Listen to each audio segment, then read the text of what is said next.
We are live. And hopefully you can hear me. We're live Can you now. hear me?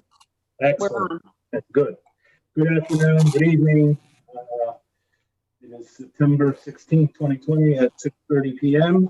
And this is the Town of East Hampton Planning Board meeting. We have what could best be described as a light agenda tonight, but we will make up for it in the future weeks. So enjoy it. We have two matters on for site plan review and one matter on the regular meeting. So those of you who were planning on spending the entire night with us are going to be in for disappointment. Disappointed? Maybe, maybe not. Maybe we can stretch this out. No, I'm begging you. I beg you, please. Well, let's see, is Randy represent? Yes, he has the first one. Randy's matter. All right. Well, we'll start with the new matter on for a site plan review, which is Abby's Happy Hounds preliminary site plan approval. It's a preliminary approval, folks. So we will be back with it a number of times again. Fabia, do we have the applicant on the line? Ms. Allen. Okay, very good. You are. All right, there you are. Great. Fabia? Thank you. So this is a preliminary site plan application to construct a dog care facility, in Wainscott, located at the intersection of Industrial Road and Daniels Hole Road.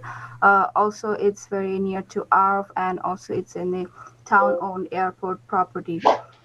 It's situated in CI, Commercial Industrial Zoning District, also within Suffolk County designated Pine Barrens and Suffolk County Groundwater Protection Area. So the use of this facility appears to be most closely classified as veterinary hospital or kennel as defined by 255-5-50 of the town code. It's also a special use under CI district, and it has a couple special permit standards that's listed in the memo. So the applicant is proposing a dog care facility with kennels, veterinary care, outdoor exercise yards, a groomer and a therapy pool with parking spaces at the front. This is a town-owned airport property, and there is an ongoing discussion with the town board regarding leasing the property to the applicant.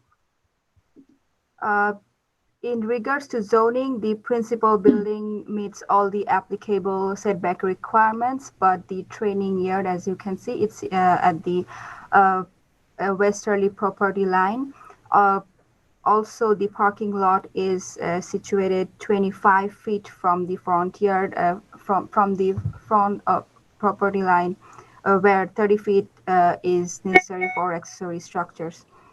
Also, according to special standards, the outdoor run or exercise yard shall have at least 50 feet from any property line for such use. Also, the code states that proposed dog runs or yards shall be sufficiently enclosed and screened to retain noise as based on the special permit standards. The building coverage is within the maximum allowable coverage, which is 50% of the lot area, but the applicant needs to calculate and indicate total lot coverage for the proposed project. The project proposes 40 parking spaces with 2 ADA spaces, so total 42 parking spaces. The 255-11-45 of the town code specifies parking requirements for veterinary hospital or kennel to be 1 per 40 square feet of waiting area.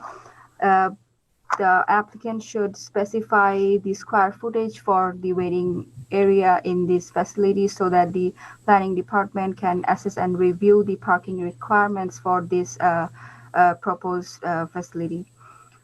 In addition to that, the parking is proposed on the front of the property, where the town code requires that whenever feasible, parking areas shall be placed at the rear of the building and uh, by screened by landscaping or plantings so as not to be visible from the road.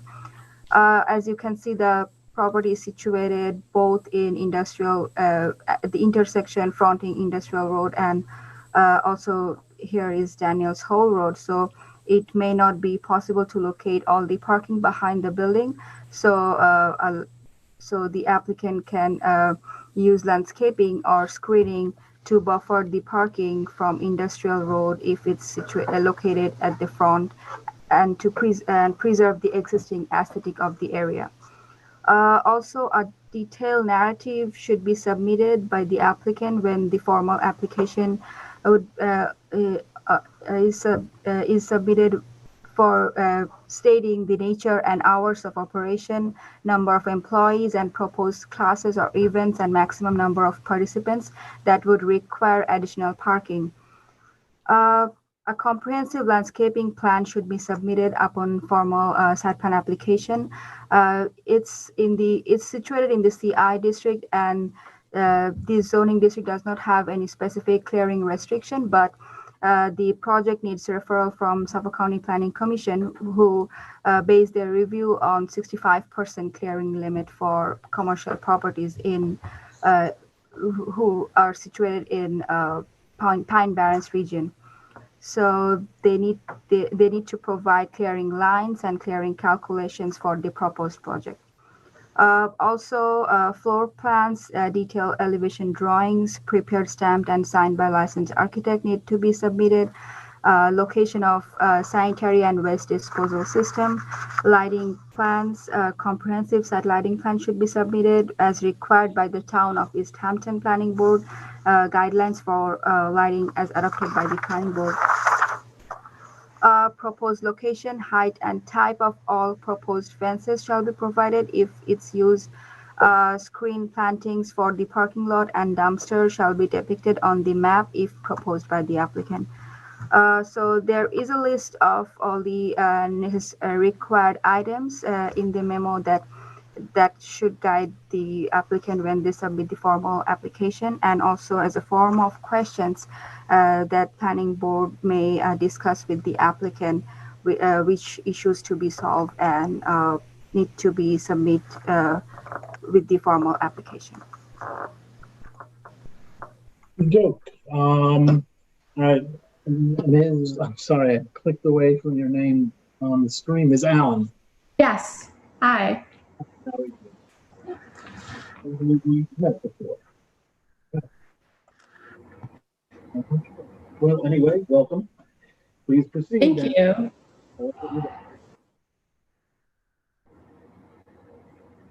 Did you hear me? I'm sorry, I can't hear you. No, I can't hear you. What was that? After the planning department gives its presentation, the applicant is welcome to say what it likes in support of its application. So, okay, this is your opportunity. Go right ahead. Thank you. Thank you. I don't know if you guys received my business plan on what I would like to do, but I would like to keep it so that I know that barking dogs are a major issue. I feel that that's due to anxiety and stress in the dogs' lives. So we're really trying to keep a happy, safe, beautiful, anxiety-free place. I would really like to be able to make it so that people who are coming out here wanting to go to the beach, wanting to vacation, have a place for their dogs to go. That way there aren't dogs left in hot cars, in rental homes, and really addressing a lot of the issues that the town's having with the dogs by creating this safe facility for them to go where people could drop their dogs off for an hour or two while they want to go to the beach, or if they're out here, a lot of the hotels in Montauk advertise that they take dogs and are pet friendly and then end up not being. So it's a place that people in an emergency could bring their dog. And really what we want to do is I wouldn't call them kennels. We're not trying to do kennels. We're trying to do more along the lines of a high-end hotel where every dog has its room. We have the option for slumber parties where if they don't want to be stuck in a room and that causes anxiety for the dog, they could be in with other dogs if they're dog friendly. I do intend to have people at the facility 24 hours a day. We are hoping that we could solve some issues for dog control by allowing dog control to use our facility 24 hours a day. That way I know that right now, if someone's dog gets impounded on a Sunday, it's difficult to get your dog back that day because East Hampton Veterinary Group is closed. Whereas we would be open, or at least having one person on hand 24 hours to be able to accommodate those people. I know that one of your concerns was my training yard on the side. I was really just trying to find a way to make use of those 50 feet where there wouldn't be dogs loose in there. It would be more of an on-class basis, probably 5 dogs at a time with their owners and with trainers, never loose, never barking, never out of control, which is generally how we want to operate, where we're not going to have barking dogs in our kennels. Things are going to be taken care of with, I find classical music works very well. I find mood lighting works very well. And worst case scenario, you bring the dog out and you spend time with them, take them for a walk and alleviate whatever stresses they're feeling. I'm hoping to make our place be more of a community place. I would like to involve the Senior Citizen Center, bringing dogs in and senior citizens in to meet together. We found that senior citizens that spend time with animals tend to have longer lifespans, less stress in their lives. They could come in, sit with our dogs, read to our dogs, our senior dogs, not the younger, crazier ones, and really be able to involve everyone. I was also looking at doing a young veterinarians program to bring kids in after school where they can learn the basics of pet care. They can learn some veterinary skills. And really, I find that our community tends to be lacking in things for kids to do after school. It could be a great experience for kids who don't have dogs and really want them or want to feel the unconditional love of having a pet around. But yeah, are there any questions that you guys have for me? What we'll do is we'll have the member of the board report, and once he goes, then we'll bring some questions as they come up. But first, we'll hear from Randy Parsons, who's our thank you. Thank you, member of the committee who has responsibility for this application. So, okay. Randy, who is a well-known dog lover. Randy, you there? Randy, you're muted. Okay. Can you hear me now? Now we can hear you. Okay. Thank you, Abby. Thank you. So generally, I like that the town board, I discussed this a bit with Fabia, that the town board is waiting for comments from us before they finalize a lease.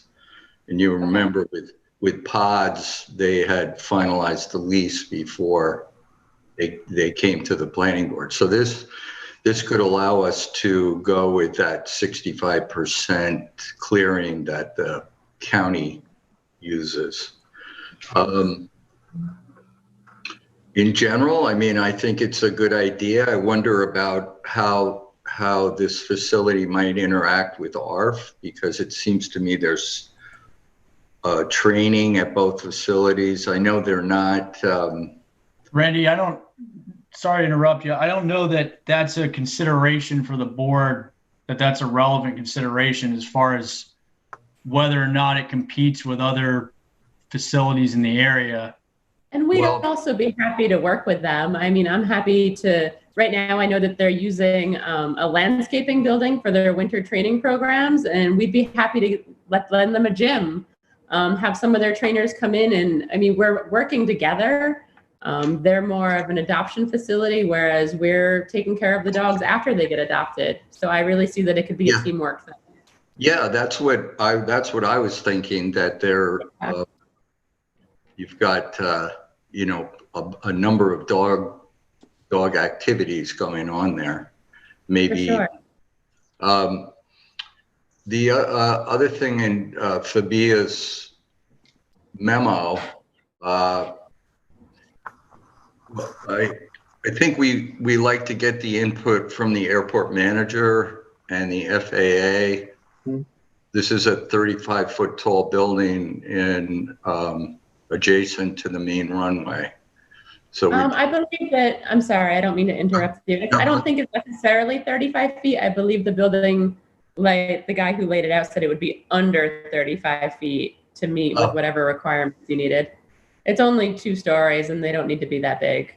yeah, it's anything that pokes up above the ground there is just, it's just routine that we have the airport manager and I think probably FAA review may be necessary. I don't see it as a big obstacle. They just have to be comfortable with it. And I don't see why they wouldn't. And I don't see why we couldn't adhere to whatever it is that they're looking to do. It's not a big deal. So we don't have that input yet. We talked a little about the clearing. You know, that we're in a Pine Barrens and I believe this is groundwater management zone 5. So we have certain protocols for the floors of buildings and that, you know, where there's epoxy on the floor, and try to encourage people to use propane so there's no storage of oil or any other hazardous materials. There's going to be a lot of sensitivity about anything going in the ground there. It's in a deep recharge area. It also is in the watershed of Georgia Pond. So I think the questions about the sanitary systems, and we had this. It would sound more like it would be holding tanks, which is absolutely fine by me. Not to sound crazy, but I was looking into methane digesters for a while there, finding ways to reuse dog poop and to be able to recycle it and turn it into clean energy. But once again, that's also holding a methane tank somewhere on that property. So well, that sounds great. I know they do it with cows. So yes, and actually, New York State has incentives for it. It just seemed very interesting. Like I was reading that, say, a beagle could produce enough poop during the course of a day to light a light bulb, whereas if we're having about 60 dogs at this facility a day, we could probably power a bunch of things. You know, you could light all the street lights on Main Street. Exactly. You could do some sort of a program where you collect the poop at the beaches and have it brought over. That would, you know, you could light the whole town then. I don't know what that means as far as storage and how big something like that would be, but it's just something fun to think about. Yeah, so those, and this kind of goes to the narrative about the water protection protocols in the design. Usually we do gutters to leaders to dry wells, or for the roof. And in pods, we had solar. They put a whole solar array on their roof, which is probably something you want to take a look at. Yeah, absolutely. Ms. Allen, let's let Randy give his comments, and because then we're going to go with the rest of the board. All right. I'm sorry. That's right. Yeah, you knew. So that's fine. Okay. The other thing that came up, discussions with ARF and other places. I don't know exactly what animal care facilities do with the bodies of dogs that pass away, but that's another. So there's the waste, and then there's the animals that have died. That's probably something for the narrative. I don't know if this would be required to be a low nitrogen system for the, especially for, now that I've been enlightened and I know that urine is where most of the nitrogen is, that if it's possible to do a low nitrogen system here, that would be a concern. Let's see, if that's, again, Georgia Pond.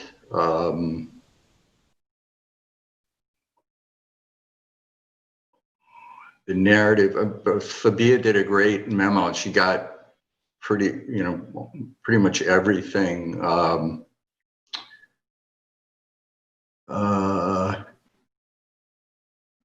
So I don't know if you could let us know if you're able to use natural gas. Isn't there a gas main? I think there might be a gas main in Industrial Road,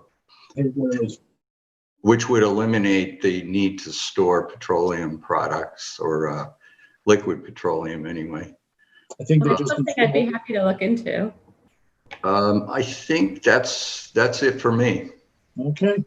Well, this is a new application, and so I think it'd be worthwhile for us to go around the table. My memory. Could I just say one thing, and that's the board? Yeah, go ahead. It's good to know the specifics of this particular application, but the use runs with the land, so you have to keep that in mind. And any of these specific requirements would have to be put in the resolution of approval. So we need to be mindful of that. When you say that, are you referring to the town code delineated use? I'm saying that when you approve this, the use is going to run with the land. So it's not one particular owner, the way they're operating their business, that is going to may dictate how this functions 10 years or 15 years down the road. So you should keep that in mind, and then keep track of any particular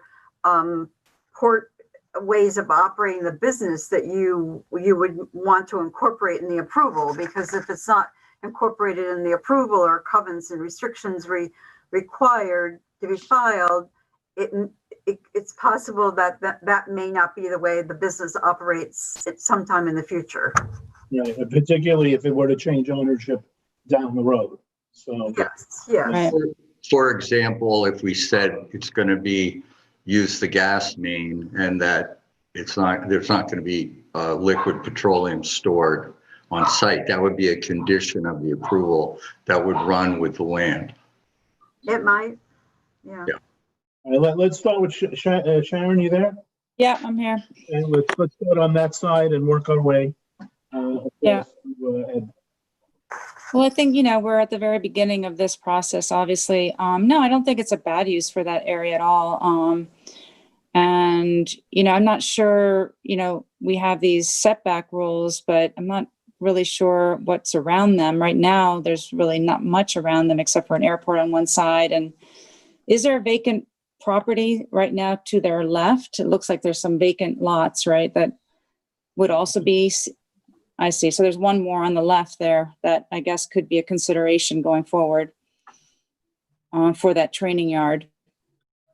And so, I think that's really the biggest, all the details of how they handle the waste and how they lie it out, and the screening and all of that is fine.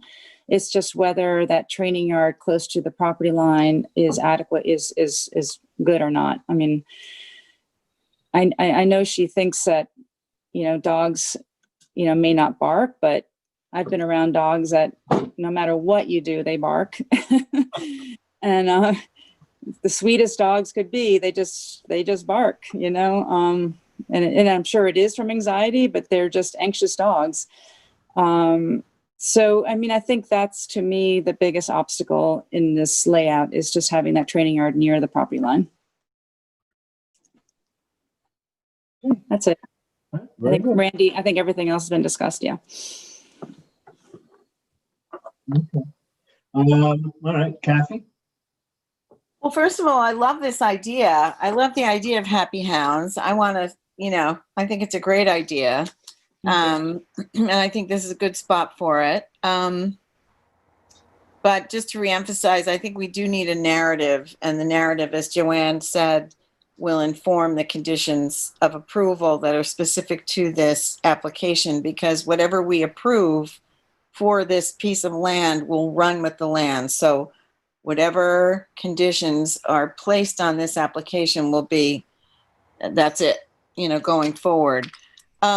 I have two concerns. I really would love to see I'd like to see you get to the 65% clearing, or if you could do better than that, I think that would be a real gift to the community because this is groundwater recharge overlay, which Randy discussed. And is there some way to flip the parking with the building so the parking is in back? Because I know that's one of our planning principles is to put the parking behind, you know, in the back of the building rather than in the front. And I understand, you know, we've had lots of rescues in our lives, and really, I say this all the time, but my most stable adult relationship has been with a 14-year-old golden retriever, and I mourn that dog's passing every day. So I'm a big dog enthusiast, so I get all this, and I love your approach. And I think it's a nice idea to have a doggy daycare, which is really what this is. Although maybe you want to call it a spa. I don't know. I don't want to downgrade it. But I think that like Sharon said, I think you've got to try to put that training yard in a different place. I think if you could reconfigure this a little bit, it would be to the better. You know, this land at the airport is, you know, the town owns it. We've been trying to lease it to appropriate businesses so that it can fund the airport, which I think is a good idea. But one of the cautions I think that we have to employ here that we haven't been able to do quite as well until now is to make sure that the clearing is compatible with what's necessary for our recharge, our water recharge in that area. And I will bring up something I know Randy said before. We know that, you know, it's in the Georgia Pond watershed, and we know that one of the main contributors to the difficulties that the pond is having is the urine of animals and dogs and deer and so forth. And apparently dogs and cats, I guess, are a bigger contributing portion of that profile than we would have thought to begin with. So I don't know what you can do with that, you know, but I would ask you to consider a way that you can keep you know, find a way to do something with the dog waste, the animal waste. I'd be happy to do something with the dog waste. My biggest concern with that is that the dogs tend to pee outside. I mean, that's the idea, is that they're not in cages peeing on themselves. You know? I totally get it. And I love your anaerobic digester idea. Although I suspect the FAA isn't going to want a big ton of methane. Yeah, I thought so too. You know, I love that you'll figure that out. We'll see what they have to say. But anyway, that's it for me. But I think it's a great idea. If you could just rework this and come back, I think that would be helpful. Thank you. Thanks very much, Ian. Ian, you there? Are you muted, Bud? He's muted. Is Ian muted? Yep. Can you hear me now? I'm sorry. I don't have a lot to add. I also support the idea. I do think that there could be a redesign to respect setbacks. And parking, I agree with Kathy. It'd be better if it was in the back if possible, but I also think that parking maybe could be something that would buffer the training areas from the neighboring properties, because there's less variables there than with, say, dogs in that area. So generally I'm supportive. I think Randy and Kathy were pretty thorough on the review. I would just favor, better setbacks to meet our code, and welcome a second review. Great. Okay, Lou. Yeah, I also love the idea. It's a great business. I think it meets a necessity that's there in town. I think the plan has a long way to go before I think we can all agree on its viability. I have a couple of concerns. One is the parking. I don't mind the parking so much where it is. I think, setting up some vegetation as a buffer would help sort of hide the parking from the road. However, I think, as Ian, just mentioned, that you might be able to reconfigure things so that by moving the parking and moving the area where you have the dogs roaming, and so to respect the neighbors that are adjacent to the property. So I'm not sure, you'd have to take a harder look at that, maybe move the parking to the side and move the area where the dogs are to the front. I don't know. I'm just, brainstorming, but I think that needs to be looked at. If the parking goes in the back, something of that nature. The other thing that I'm concerned about that was also brought up by a few of my colleagues is the waste. It is in a groundwater recharge area. So I'm concerned. You mentioned with the poop, that's collected, gathered, and you can do a bunch of things with it, dispose of it in a clean, sanitized way. I'm more concerned with the urine. So dogs do pee.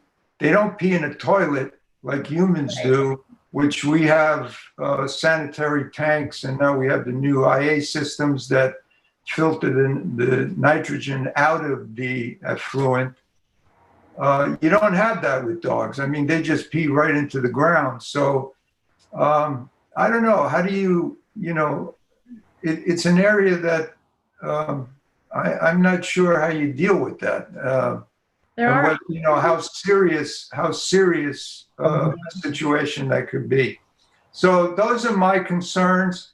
I like the idea. I hope we can figure out, some of these things. Also, the other items that Fabia mentioned that still need to be done, the narrative and so forth, floor plans, more architectural, professional drawings, that kind of thing, lighting plan and so forth. So, but my two concerns, to reiterate, is the sanitary waste, more with the urine than the poop, and the parking and the buffering of the neighbor's yard, the adjacent property. That's it. Can I just cut in real quick? Ed, I'm going to let Ms. Allen speak for just a second. Then I'll get to it. I'm sorry. Am I going to be allowed to talk at the end, or can I answer? Go right ahead. So a couple of things. With the training yard. We have two more members who are going to speak, but you can respond to the couple of things. So you're not all broken up. Okay. Go ahead. Thank you. Sure. With the training yard, I can easily remove that and just have some sort of a scheduling system where we allow one of our other dog yards for training and move those dogs that are currently using that yard to a different area of the building. With the parking, however, I'm very happy to block it with trees. And my main concern is that for the veterinary aspect of it, you'll be having dogs that are injured and crippled trying to get from the back of the building to the front of the building to get into the vet. And it's the same with the pool, whereas those dogs who generally are recovering from surgery and can't walk, are in slings, are also going to have a difficult time accessing the pool. But other than that, I'm very happy to cover everything else with trees. But as far as the urine goes, I mean, the other option that I have seen people use is to completely clear the area and you put down concrete and then you put astroturf over that with drainage. I just felt that it was just such a rape of the land, honestly, that it seemed harsher than allowing them to pee in the grass. But if it's not, I mean, that is an option, That's about it. I'm good. Okay. Thank you for interjecting there. Ed, thank you for waiting a moment. Please go ahead. Ed? Yeah, thanks, Abby, for your description of this. You're obviously very passionate and enthusiastic about this business, and I see why. I think it's a really great idea. But like other colleagues of mine have pointed out, having a really thorough narrative of what's going to go on here is really important. I mean, even as you're talking, it's clear that there are some other things we haven't even really broached yet. I think, it's more than a doggy daycare. It sounds like there's boarding that happens here. There's veterinarians will be there. Everybody a 4-page sheet. I didn't expect you to read it. I could be happy to read it to you. Okay. Well, you don't need to do that now, but it wasn't in our packets. We'd be interested to know the details of how the facility is going to be used, because there's some boarding going on here. There's rehab, there's veterinarian stuff. So it's just important for us to kind of get the full measure of what your scope's going to be. I think you've been given a lot of great feedback from Fabia on the planning department's issues and the kinds of concerns that the other board members have, regarding, the basics of setback, landscaping, parking, the building, lighting, all those kinds of things. So I think you've been given a lot of good direction on that.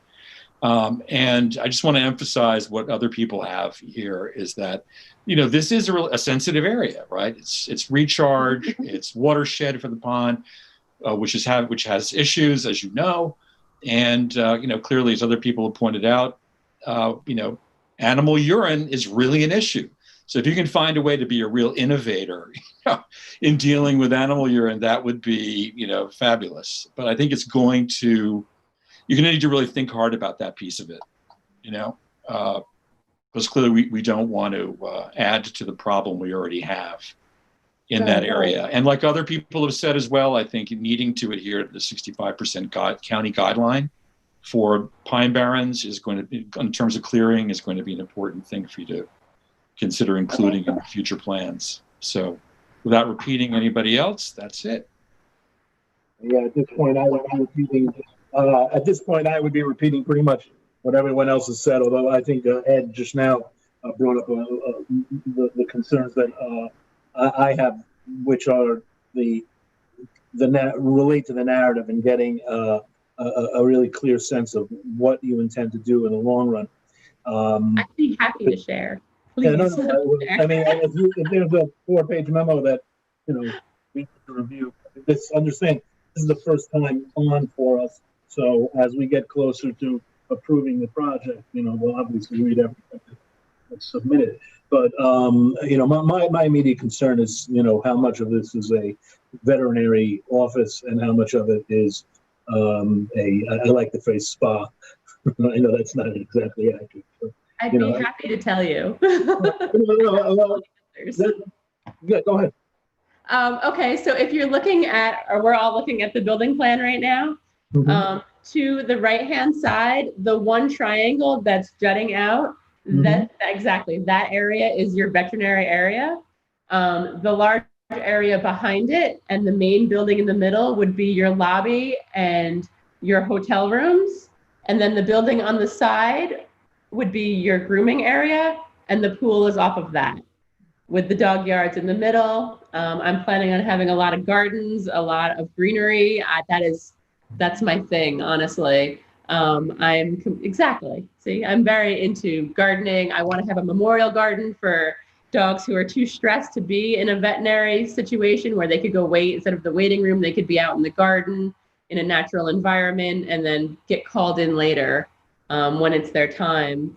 I'd be happy to read to you my proposal for my business. I have it right here, and I was kind of expecting you to ask me, honestly. I thought that you had it, but I don't want to take up all your time. Let me ask you. So there's full-time veterinary practice is going to be going on here, as well as the daycare for the dogs, correct? And a groomer, yes, and daycare, boarding, pool therapy. All right. Well, look, we have a very solid memo here from Fabia, and we're going to go through some of the comments right now. The things that you need to concern yourself with are, from our point of view, from a planning perspective, are things like parking and the fact that you're in a water recharge overlay district, that you're in the Georgia Pond watershed. Quickly ask the board, does anyone, well, I ask you, how long is the narrative?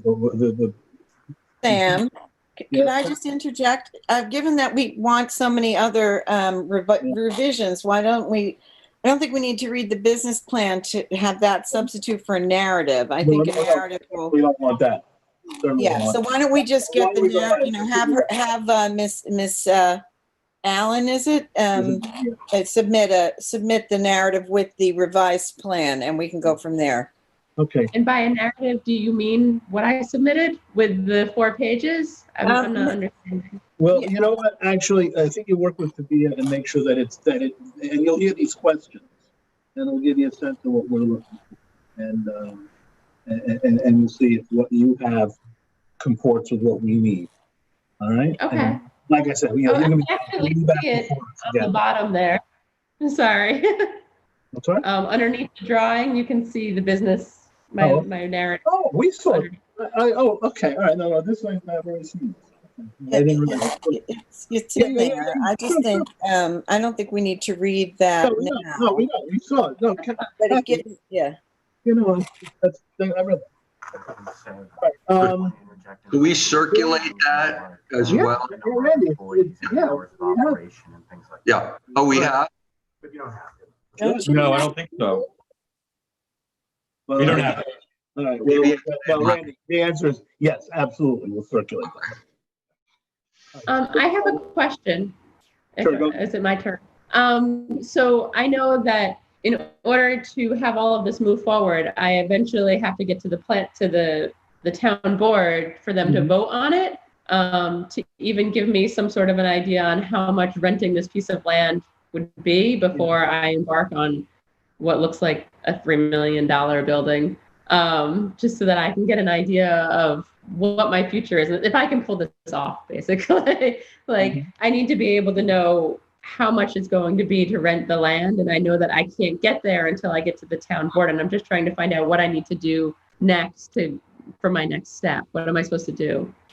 Well, Thomas, let me ask you there, Thomas? Yeah, I'm here. So what we'll do is the board will write a letter with their comments, kind of what we decided tonight, and forward it on to the town board. And Jameson McWilliams in our office handles the airport leases. So she'll probably go over with the town board what we discussed tonight and what considerations the board had. So I think, once we get that letter out, you can contact her or contact our office, and we'll kind of give you a roadmap of where we think things are going. Okay. So yeah, just the town attorney's office. But give us a couple days to put our letter together with our comments. Yeah, you'll get a letter from me. You'll get a letter from me. It usually goes out on Friday, on Monday. Okay. But, you'll have. I mean, a lot of the things that we're talking about are going to require some sort of an engineer, and before I start paying for engineers and surveys and all that, I at least want to know, around about how much this is going to cost, and if I'm killing myself, wasting my time. I feel like you guys are having a pretty positive response on it, but a lot of the things aren't planned out because it was preliminary, and it was really just to see if I could rent the land. Well, that's what we're here to, give some guidance, I guess, to the town board on that also. Right. The board should discuss if we have any preliminary comments on the proposed use of the facility and the basic layout, which we have done. We should discuss whether a narrative should be submitted specifying the nature and hours of operation, number of employees. That's what the narrative. That's one of the things in the narrative. We should discuss if the applicant needs to submit an updated site plan with required information that's set forth in the town code, things like property lines, directional bearings, distances, adjacent land ownership and streets and scales and directional arrows. There are very, very specific things that need to be put out in any site plan, which, as you get closer to approval, you're going to need to have. The board to discuss whether the site plan showing lot coverage, gross floor area, proposed clearing lines and calculations, a landscaping and a lighting plan should be submitted, as well as elevation drawings and floor plans. Again, all this is required by the town code. This is an important issue for the planning board, is the 65% clearing restriction, because we're in the Pine Barrens, and you'll also need to look into the interaction with the Suffolk County Planning Commission, because this is a Pine Barrens region, and also you're adjacent to, actually you're on the property of an airport, and the Suffolk County Planning Commission also has jurisdiction over those areas. So you're going to need to look into that. We should discuss if any landscaping or screening should be provided at the front of the property to buffer the parking area from Industrial Road. Now, you've heard, the board seems right now of two minds about the parking in the front. Some members want the parking, not want, but have no objection to the parking being in the front. Other members, as I'm sure you heard, want the parking to adhere to our usual requirement, which is that it be in back. And again, you should work with Fabia and try and figure out, because you have other issues with side setbacks that you're going to need to address. Planning board to discuss whether the site plan should depict the location of existing and proposed utility lines, hydrants, and firewalls. Again, this is an element of the site plan which you should put in. And finally, the site plan should depict the location of proposed sanitary system, depth to groundwater, and the corner and spot elevation. So with all those items, this is, I would say, a pretty good use of your time and guidance for you. And again, we look forward to working with you. And you have a lot of moving parts here. You have the town board, you have the lawyer, you have the Suffolk County Planning Commission, and you have us. So, Sam, yeah, can I just, I think that maybe, this is a preliminary application, so obviously those details have to be worked out if they do a formal submission. But if we're going to give comments to the town board, I'm not sure if everybody's comfortable, but I would certainly be comfortable saying that we support this use here, as long as they can meet our planning guidelines or the code standards. And so I think that it might be worth talking about the details of what we want to say to the town board, if that's the purpose of this meeting to begin with. Well, I think there's pretty much unanimity on the board as to the application itself. Am I overstating that? Does anyone think I don't think so. I just want to make sure, because we did talk about a few different things that would have to be worked on. But I'm comfortable saying that, we would support the lease going forward as long as we work at the planning details. Yeah. Well, I think that's a really important point. I'm sorry, Sam. No, go ahead. Go. I was going to bring up the very same thing. I think we need to be mindful of the fact that this is preliminary, right? And this needs to go before the town board. I think conceptually we all kind of agree that this seems like a good use of this parcel. If the criterion that we set forward going, beyond this phase, if it does go beyond this phase, I think putting the applicant through the paces of all this detail at this stage of the game might be a little much. No, Sam, I'm in total agreement with what Ed just said and what Ian is saying. My view is if we need to communicate something to the town board, it's that we are positive with regard to the application. And there are a lot of things that need to be worked out, but at this point, it's too premature to work on those. But that's how I would communicate our findings to the town board. I don't want to speak for the. I want to speak to the town board, but I think that's what they're looking for here is a sense of how we feel about the application in general. I think we all like the idea, and I think we all think that if the typical planning aspects, and well, not just typical, but the ones that are also specific to this kind of a use. We've heard a lot about dog waste and other things that are involved with running an operation for boarding or daycaring dogs. If those can be worked out, I think that. But Sam, don't we want to say though that the 65%? I think we. Oh yeah, but that's they can negotiate a lease subject to planning board approval, which is what they normally do. But last time they negotiated a lease that didn't have the 65% in it. Oh, that's Randy. That's a very good point, and you're right. It's to the extent to specify that. I think we certainly should. Can I ask a question? Go ahead. I'm sorry. As far as the 65% goes, does that have to be natural vegetation, or can I move vegetation to different areas to make up the 65%? Like if I replant white pines and black pines and the natural things that are supposed to be there, do they have to be where they are right now? Like, can I make them on the outskirts? Can I put them in the 50-foot easements? Can I put them in the front as opposed to?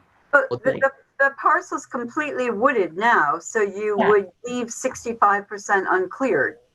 So No. I'm not sure why you're moving. 35, right? For yards, so that because when you're planting grass, I mean, unless we're going, the other option besides grass is astroturf, which is literally cement with astroturf over it. When you're planting grass for the dogs to go in, you're creating a spot that's going to need sunlight to grow grass. If you don't have grass, you're going to end up like ARF, which they have a lot of wood chips.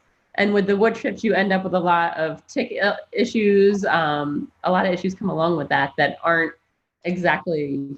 The idea is that you leave 65% in its natural state. Joanne, isn't it the reverse, 35%? 65% clearing, right? I'm sorry. And you leave Okay. 35%. 35, that's completely different. Okay. I was having a hard time with that. You can clear 65% of the parcel. Okay. 35% has to be kept in its natural state. Okay, fine. I think that just gave you something. All the details that are in the memo are just meant to give you information moving forward of what you would need when you come back for a formal application. This is only conceptual, so you aren't expected to provide that information at this level. Thank Well, you. what I think now is to give you a sense of what it is you'll have to come back with. Great. Okay. Does anyone else have anything that you want to add at this point? A minor thing, but I'd like to see us have trees in parking lots, and it sounds like Abby's sympathetic. But just if you get to the point of designing a parking lot and landscaping, it'd be nice not to just have a black asphalt parking lot. I'm happy with that. We're a ways away from that. Yeah. Okay. Well, with respect to the parking lot, we might also want to make it gravel because it's in the recharge area. Well, again, all these are details that you'll work out over time, you know. Oh, we're talking about it. Yeah, no, you're right. Okay. Ms. Allen, thank you very much for coming in. We gave you a lot of support here, and as you can see from Fabia's memo, she's got a really good handle on this project. So, thank you. We'll work with her. Okay. All right. The next item on the agenda is one on which I am recused, so I'm going to click myself into darkness and call for me when you're ready. Yes, that sounds terrible. Yeah, Just well, turn your volume off. Especially considering what you're applying, what the application. Don't say that. Just turn your volume down, Sam. Okay, is this you, Fabia? Yes, this is you. Acabonic Grove Cemetery Expansion 2 site plan. And is Dave Weaver with us? Dave's the representative on this, right? I thought I saw him. Dave, are you there? Oh, there he is. Hi, Dave. I guess he's muted. Yeah. Can you hear us? Dave, we're doing your application now. Dave, I'm going to ask you to unmute. I just sent you a link to do so. There you go. I'm unmuted. Okay, great, Dave. We're on to your application now. I just wanted to make sure you were aware of that. Okay. Fabia's going to give us a presentation, then we'll hear from you. Thanks. Okay. Okay, Fabia. So this is the second expansion of Acabonic Grove Cemetery. It was last reviewed this year in May, and in the last meeting, the board accepted the revised layout where the applicant moved the layout in the southwest corner of the property to preserve the wooded area over here. So in this submission, the applicant has came back with the revised plan where they provided scenic easement in 2 parts of this area of this property. Actually, the remained portion of the property, they provided scenic easement. So there have been discussion between planning board and the applicant regarding the clearing issue. The boards stated that they would consider relaxing clearing if the applicant does provide scenic easement. So to give you the background, the maximum allowable clearing limit for this property is 80,000 square feet. And there was a site plan approved in 2016 where the clearing was approved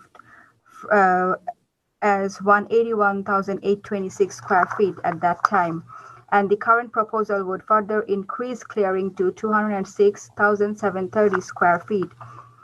So the scenic easement has been divided into two areas, as I mentioned before. So the part one is from the northeast corner to the southwest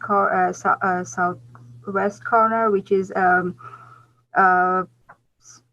71,382 square feet of area, and the other portion is 55,222 square feet of area. So in total, 127,601 square feet of area of scenic easement.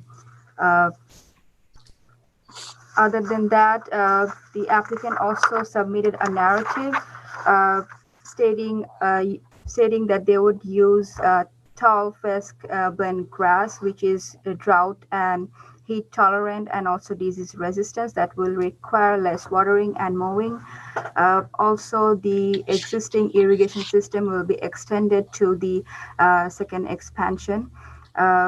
The sprinkler system will utilize a number of water saving measures, such as a fully programmable schedule, high efficiency sprinkler heads, and also soil moisture sensors that will permit operation of the system only below near drought conditions, rain sensor devices, so the system will not operate if it's raining or has recently rained. So the board should determine if this is acceptable. Also, the applicant has conducted an archaeological study for this area for the second expansion, and during the field testing for the report, 20 shovel tests were excavated. The report indicates that no historic artifacts or features were encountered, thus no further archaeological work is recommended.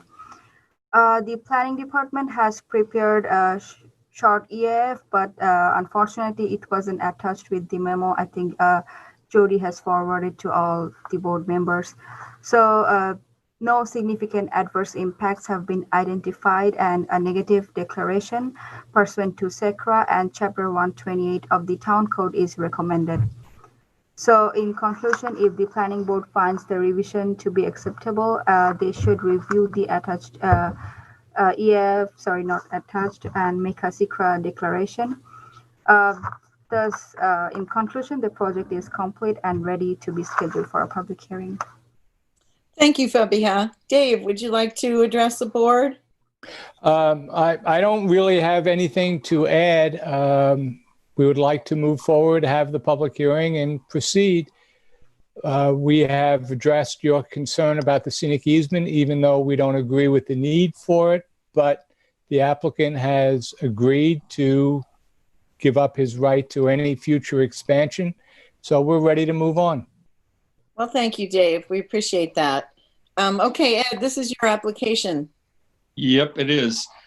Thanks, Fabia. Thanks, Dave. We really appreciate the fact you guys heard what we asked for, and and your new proposal basically captures everything that we talked about, which was the scenic easement, the drought and heat resistant grass, low maintenance, all of that kind of stuff. And yeah, so Amy, I think this is a compromise, right? I think many of us felt like this is way over cleared. The board in 2016, before most of us were on it, approved the first expansion. This is about 30% more, but I was one of the board members who was happy with this compromise of the scenic easement and the different material for the lawn area. So I actually think you've complied well with what we asked you to do. I have looked at the EAF. I agree with Fabia. It seems like there's no significant impact. And I think we're absolutely ready for a public hearing. And let's see what the public has to say. Okay, thanks, Ed. Lou. Yeah, I really have nothing to add. I think Ed said it all. I agree with what he said, and I think we're ready for a public hearing, ready to go. Terrific. Thank you. Ian. I agree as well. All righty. My goodness, we're just slamming through this. Okay, Sharon. I agree. I think it's ready for public hearing.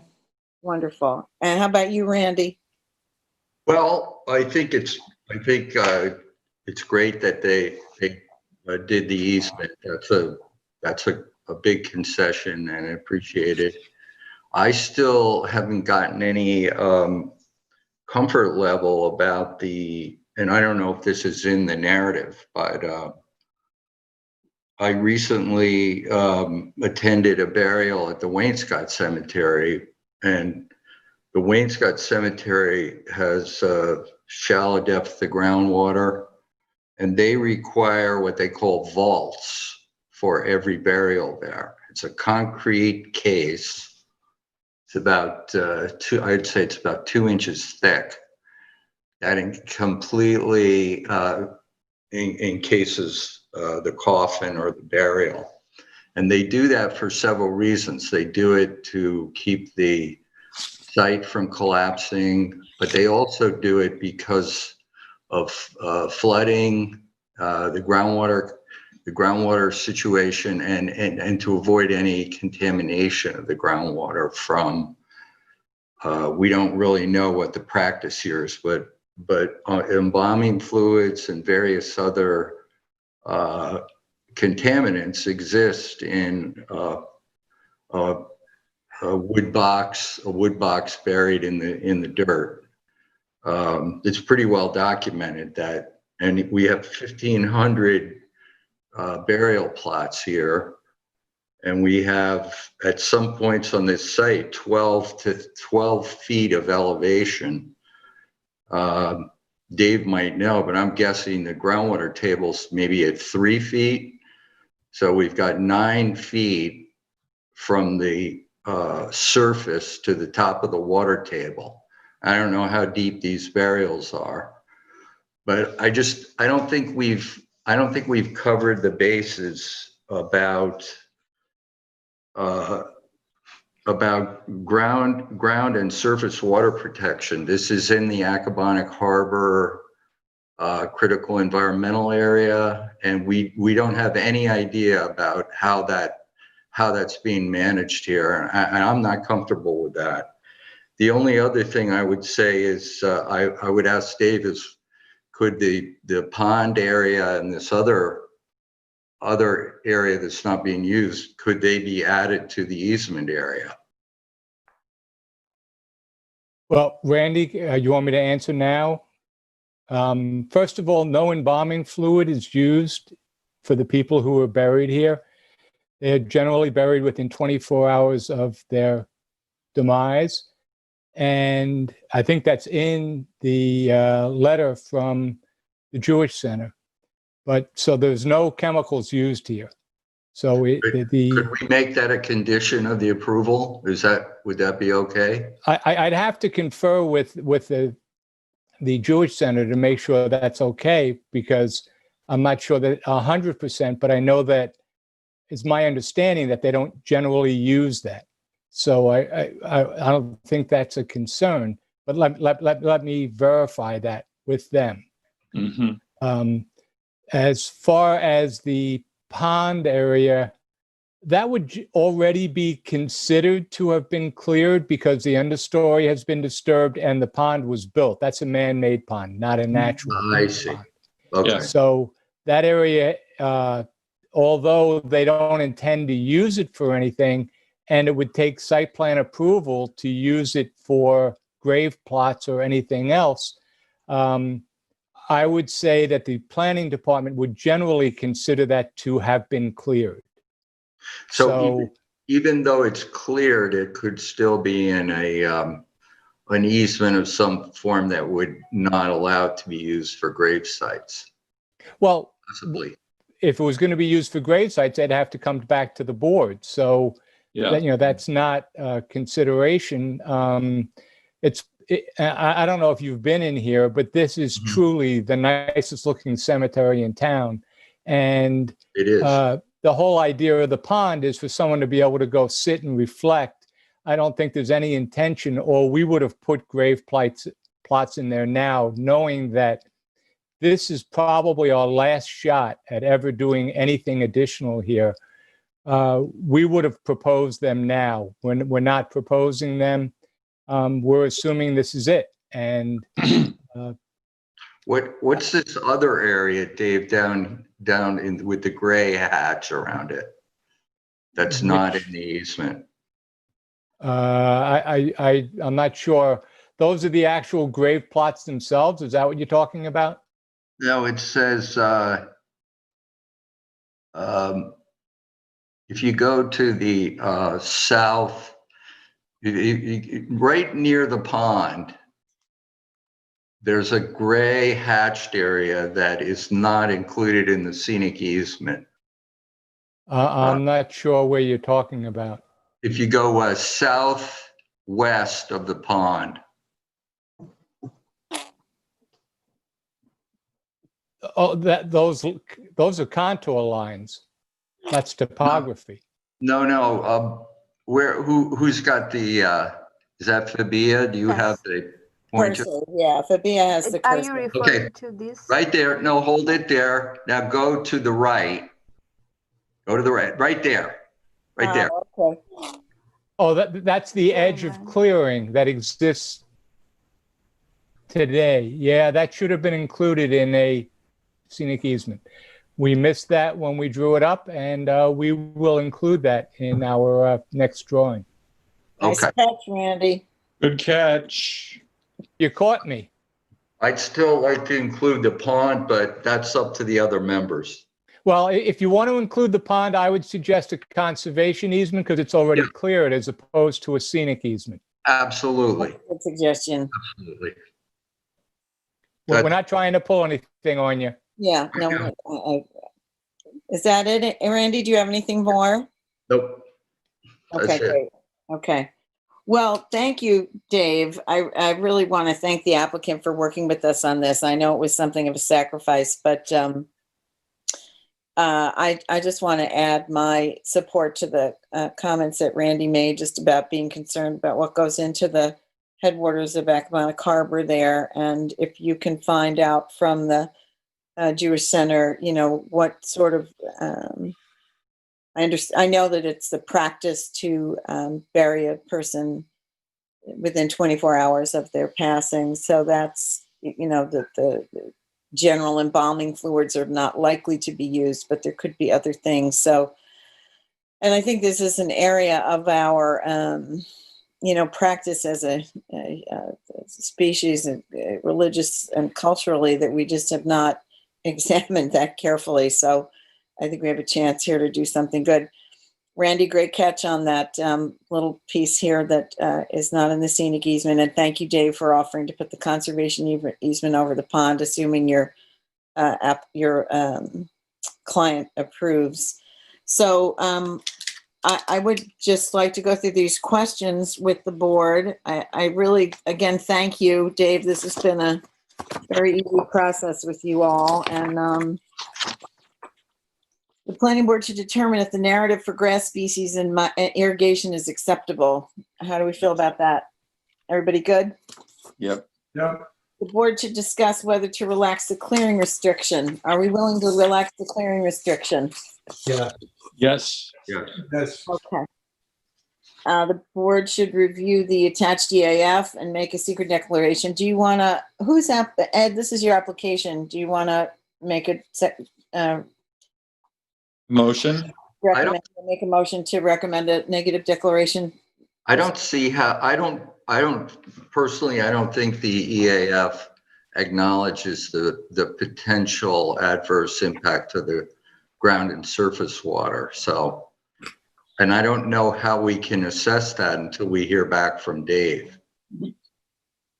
Well, can I comment on that, Randy? Go ahead, Ed. You know, from the beginning of this application, which is now some time ago, you know, this is a concern that I had. You're very concerned you do. And I did work with Joanne and others in the planning department to try to do some research on this. And the science, frankly, you know, from what, you know, I think we all concluded, it's a little, you know, it is in fact inconclusive, right? I mean, I don't really know how we, and maybe Joanne can comment on this, but I don't know how we would objectively evaluate that. I think, though, it still is an underlying concern nonetheless. And I think by asking, you know, if we can make unembalmed burials, a condition, I think that would go a long way, but I'm not certain we're going to have any real scientific evidence that's going to support, the position that there's an adverse effect on the environment. I don't know that we'll have it. There's evidence if you want me to get you a report about embalming fluid leaching into ground and surface water. I'll get it, put it in the record. Well, that would need you to do two things, either to deny the expansion or to impose mitigation. So if you have... right now, Joanne, the EAF right now doesn't even raise this issue. So what options do we have here? Because we can't really schedule this for a public hearing until we make a secret declaration, right? Right. It's not really determined complete until... Randy is not ready to make a negative declaration. So maybe there's discussion and then we vote to decide if the rest of us are. Mm-hmm. Right. I just want to flesh this out a little bit more because I think if we have a difference of opinion on whether, and what Joanne is suggesting might be the way to proceed with this, which is to make it after the public hearing, we can make it a condition of approval that, and it's a fluid can't be used or something to that effect. Then it's a condition negative declaration, and that's not the way it's written right now. Yeah. Okay. Well then, all right. So then how does everybody feel about, oh boy, I guess we need a revised plan anyway, right? To include this, this missed piece of the easement and then the conservation easement over the pond. So I guess we can put this off. I guess we're going to have to put this off until we had a revised plan. Maybe if we can get that in quickly, maybe we can turn it around a little faster because I really do want to honor the goodwill of the applicant here. And then maybe we can get Ed make a motion for, Ed, you made a motion for a negative declaration or not yet? Well, I don't think anybody seconded it. And I don't think I didn't even make it yet. Okay, so he didn't make. But are we saying though that we want to amend this EAF? Well, I think that's what Randy is suggesting, that the EAF doesn't deal with the potential of embalming fluids, which I think is a good point with respect to a cemetery, and that if there are negative environmental impacts, given that this is in the headwaters of Accabonac Harbor, they should be assessed. Or at least, I don't know how one assesses them specifically, but some mitigation, recognizing that that's a contributing factor would require mitigation. And that's what I think Randy is suggesting. Yeah, thank you, Kathy. I mean, if Dave comes back and says that they're fine with a condition that embalming fluids won't be used, right? Then it's moot. Okay, well, then I think we can't really vote on the neg deck tonight anyway, because I think we need to have an amended declaration, and then I think we need an amended plan anyway. So why don't we just wait until we get the revised plan, and we'll maybe modify the neg deck. In the meantime, Dave can find out what's going on with his applicant, if they're okay with that, and yep. We can go there. That's critical. Once we get the revised plan and the revised secret determination, EAF, then we can vote on everything at once. Get this moving to a public hearing. Okay. Good with that? Yep, that sounds good. That's good for you, Ed. What about everybody else? Everybody else okay with that? Yep. Yeah. Good. Okay. Dave, you good?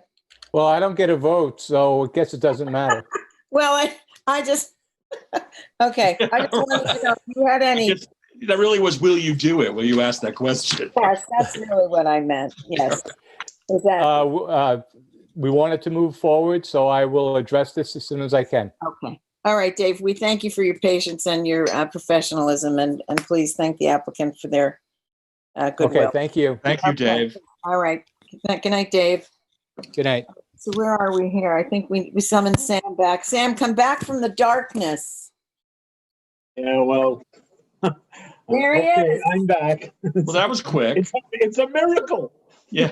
Miracle. He's back.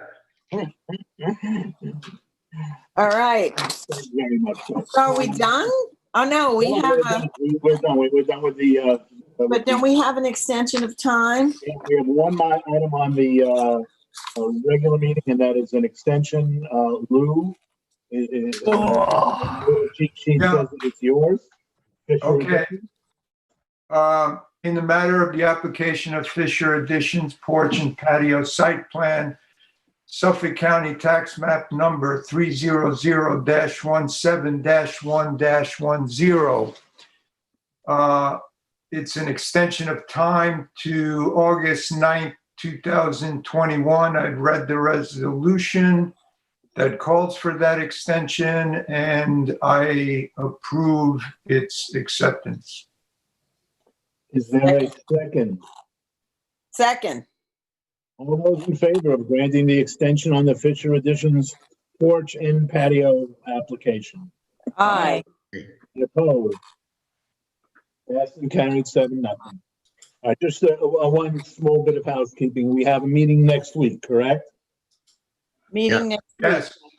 All right, but we don't have one the following week. Also correct? Yes. No, not correct. All right, that's what I'm asking. We have two more. We have next week and the following week. No, it's the 23rd and then October 7th. Yeah. Eric, what are the dates? Because I know we talked about this before. It's the 23rd and then October 7th. Yeah, we skip the 30th. We don't meet the 30th of September. Yeah, that's right. Okay, I knew there was any. Okay. So, on the 23rd, we have, as I alluded to earlier, we have a couple of items, big ones, and then on the 7th, as matters now stand, we have the Wayne Scott Commercial Center, which is going to occupy pretty much the entire meeting. So bear that in mind as we. Can't hear you, Sam. I said we have a couple of new, well, not new, but one's new and the other one's large. Right now on the plate for the 23rd, and then on the 7th, we have what I expect is going to be the entire meeting dedicated to the Wayne Scott Commercial Center. So, and we will. The entire what? I'm sorry. The entire meeting on the entire meeting on. Yes. I expect. I mean, we may have a few smaller items, but I expect that most of the meeting is going to be occupied. Yeah, I would ask the planning department to try not to put any more on that agenda than the Wayne Scott Commercial Center. Yeah, I will. Will we have reports from the consultants yet or no? Thomas, where are we with the consultants? They're working on it. Who's the they? The town board or the consultants? The consultants. I can update the board via email on this where we are with that. That'll be fine. Okay, very well. It is now 7:40. Was there anything else? Ed, you about to say something? No. Ed? No. Nope. Okay. Anyone? Last chance.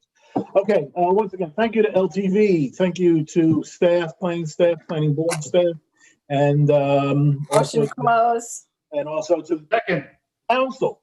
All those in favor of. Aye. Aye. We're done. Thanks. See you next week. Take care.